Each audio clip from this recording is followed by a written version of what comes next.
વડોદરા જિલ્લાના સાવલી તાલુકાની સેશન કોર્ટમાં વાઘડિયા તાલુકાના જરોદમાં વર્ષ 2022માં ગેંગરેપ અને દુષ્કર્મના પ્રયાસના મદદગારીના આરોપીઓને નામદાર કોર્ટના જજ દ્વારા કસૂરવાર ઠેરવી ત્રણેય આરોપીઓને આજીવન સખત કેદની સજા ફટકારવામાં આવી છે। સાવલી તાલુકાની સેશન કોર્ટે સ્ત્રીઓની સુરક્ષા માટે ઐતિહાસિક ચુકાદો આપ્યો છે।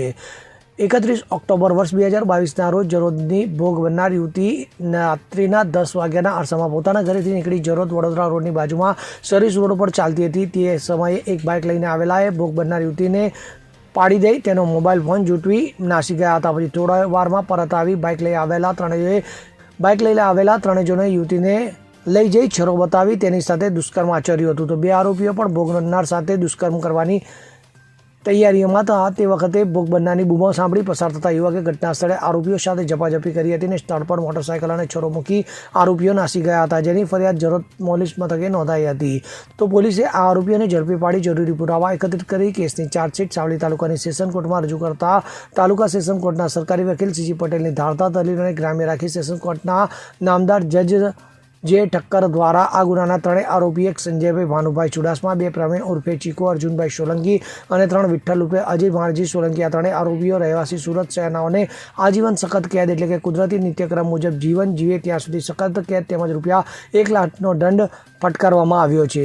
તો આ ચુકાદામાં નામદાર કોર્ટ દ્વારા ગેંગરેપની ભોગ બનનાર પીડિતાને વિક્ટિમ કોમ્પન્સેશન સ્કીમ મુજબ પીડિતાને રૂપિયા 7 લાખનું વળતર ચૂકવવા ડિસ્ટ્રિક્ટ ઓથોરિટી સર્વિસને ભલામણ પણ કરવામાં આવી છે અને આરોપીઓ દંડની રકમ કોર્ટમાં જમા કરાવે તો એ રકમ પણ પીડિતાને ચૂકવવા હુકમ કરવામાં આવેલ છે। તેમજ જિલ્લા પોલીસ વડા અને સમાજ કલ્યાણ વિભાગને ભોગ બનનાર પીડિતાની મુલાકાત લઈ સારી રીતે ભયમુક્ત જીવન જીવી શકે તેવી વ્યવસ્થા કરવા આદેશ આપવામાં આવ્યો છે।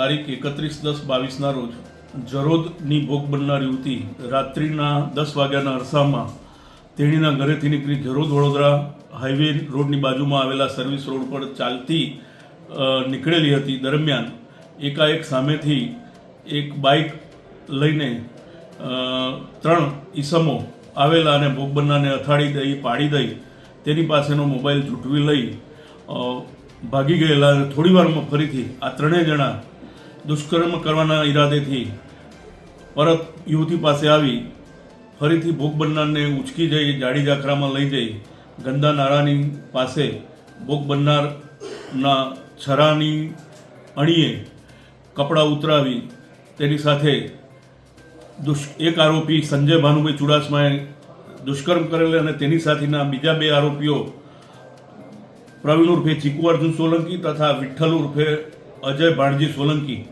ત્રણેય રહેવાસી સુરતનાઓ તેની પર દુષ્કર્મ કરવાની તૈયારીમાં હતા। દરમિયાનમાં એક ઈસમ પસાર થતો ત્યાં પહોંચી જતા તેણે બૂમ સાંભળી તેણીની મદદે આ ઈસમે આરોપીઓ સાથે ઝપાઝપી કરતા આરોપીઓ ભાગી છૂટેલા અને તે બાબતની ફરિયાદ જરોદ પોલીસ સ્ટેશનમાં નોંધાતા ગણતરીના કલાકોમાં આરોપીઓને જરોદ પોલીસ સ્ટેશને ઝડપી લઈ તેઓ વિરુદ્ધ પુરાવાઓ એકત્ર કરી નામદાર સાવલીની સેશન્સ કોર્ટમાં ચાર્જશીટ રજૂ કરતા નામદાર સાવલીના સેશન્સ કોર્ટના જજ સાહેબ શ્રી જે ઠક્કર સાહેબ શ્રીના હોય ત્રણેય આરોપીઓ સંજય ભાનુભાઈ ચુડાસમા, પ્રવીણ ઉર્ફે ચીકુ અર્જુન સોલંકી તથા વિઠ્ઠલ ઉર્ફે અજય ભાણજી સોલંકી તમામ રહેવાસી સુરતનાઓને કેસ ચલાવી દોષિત ઠેરવી તેઓ ત્રણેયને આજીવન સખત કેદની એટલે કે કુદરતી રીતે નિત્યક્રમમાં જીવે ત્યાં સુધીની સખત કેદની સજા ફટકારેલ છે તથા ત્રણેયને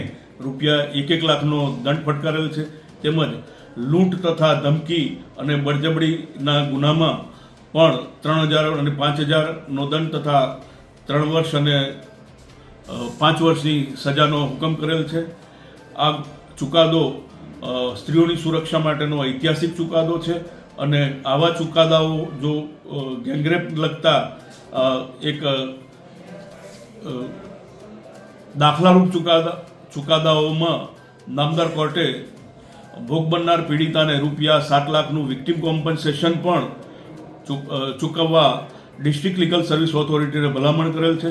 આરોપીઓ જે દંડની રકમ ભરશે તે રકમ પણ ચૂકવવા નામદાર કોર્ટે હુકમ કરેલ છે। તેમજ જિલ્લા પોલીસ વડાને આ ભોગ બનનાર મુખ્ય ધારામાં પૂર્વવત રહેતી હતી તે મુજબનું જીવન ગુજારે તે મુજબનું કાઉન્સેલિંગ કરીને તેવી વ્યવસ્થા કરવા હુકમ કરેલ છે। ઇકબાલ લુહાર સાથે CM24 ન્યૂઝ સાવલી। હવે જુઓ દેશ દુનિયાની તમામ ખબરો તમારી આંગળીના ટેરવે. ઉઠાવો મોબાઈલ અને ગૂગલ પ્લે સ્ટોર પરથી ડાઉનલોડ કરો અમારી CN24 ન્યૂઝ મોબાઈલ એપ.